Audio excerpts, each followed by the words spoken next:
उत्तर प्रदेश में जंगल राज कायम है। आम जनता दहशत में है, सहमी हुई है। खास तौर पर मैं देख रहा हूं कि SC, ST, OBC मुस्लिम समाज के ऊपर लगातार अत्याचार हो रहा। आज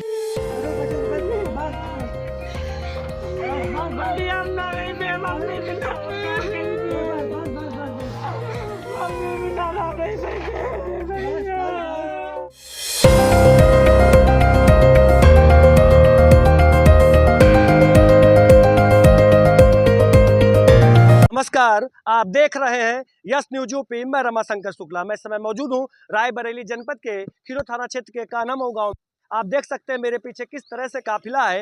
ये बहुजन समाज पार्टी का एक काफिला है। प्रदेश अध्यक्ष जी आए हैं इस गांव में। एक घटना हुई थी, आपको बता दें, बीते तारीख को एक महिला को पीट पीट कर हत्या हो जाती है।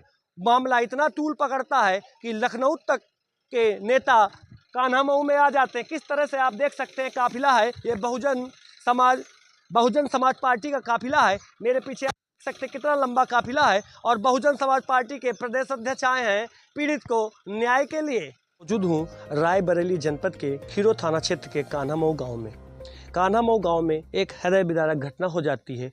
एक महिला पिटाई से उसकी दर्दनाक मृत्यु हो जाती है। मैं उनके परिजनों के साथ खड़ा हूं और जानने का प्रयास करूंगा क्या कुछ मामला हुआ होगा उस दिन कान्हामऊ में।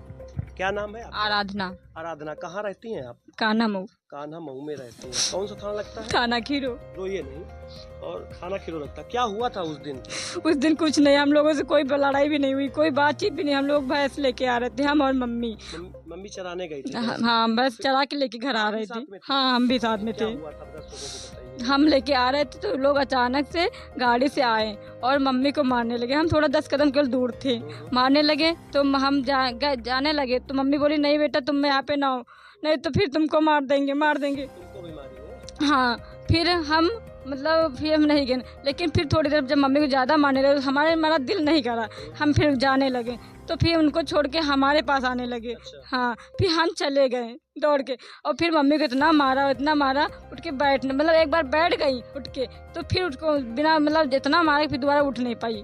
और इतना ज़्यादा मारा है कि चिकित्सा के दौरान। कितने लोग रहे होंगे उस समय जब मारपीट कर रहे थे वो लोग? तुम्हारी मम्मी अकेले थी? वो लोग कितने लोग थे? 7 लोग थे। 7 लोग हाँ। तो क्या पहले सुनियोजित तरीके से पहले से घात लगाए बैठे हुए थे कि इंतजार कर रहे थे क्या? अब सर लगाए होंगे तभी तो मारा, हम लोगों को तो क्या पता है। रोजाना मम्मी जाती थी भैंस चराने? रोजाना जाती थी। समय जानते ना लोग इतने समय भैंस लेके। कारण क्या रहा होगा जो इतनी बड़ी घटना को अंजाम दिया गया? कान्हामऊ से इतनी बड़ी घटना हुई है, मारपीट में एक महिला की मृत्यु हो जाती है। क्या कारण रहा होगा आपके हिसाब से कि उनको इतनी बड़ी घटना को अंजाम देने के पीछे क्या कारण रहा होगा? थोड़ी सी जमीन है उसमें हमारा कब्जा है। अच्छा, आपका है? हाँ। हाँ।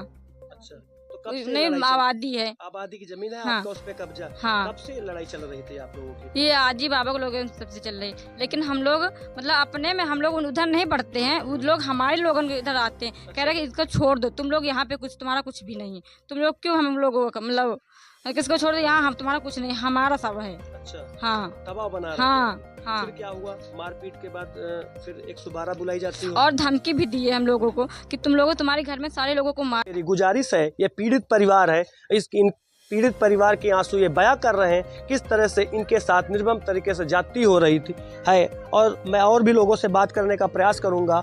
ये हैं मिश्री लाल जी हैं जिनकी पत्नी को बुरी तरह से मारा जाता है और उनकी निर्मम मृत्यु हो जाती है। क्या नाम है भैया? मिश्री लाल जी। कहाँ रहते हैं? इसी गांव कान्हामऊ के निवासी। कान्हामऊ में रहते हैं। उस दिन क्या हुआ था भैया? उस दिन सर ये हुआ कि हमारी औरत जो है भैंस चराने के लिए गई और वहाँ से वापस होते समय ये बिटिया उस सामने आराधना मौजूद थी। तो इन्हीं के सामने जो है उनको दबंगों ने 2 मोटरसाइकिल से आए और हमारी औरत को मारने लगे। इतना मारते इतना मारा कि एक बार तो उठ के बैठ गई, लेकिन दोबारा इतना मारा कि वो उठ ना सकी।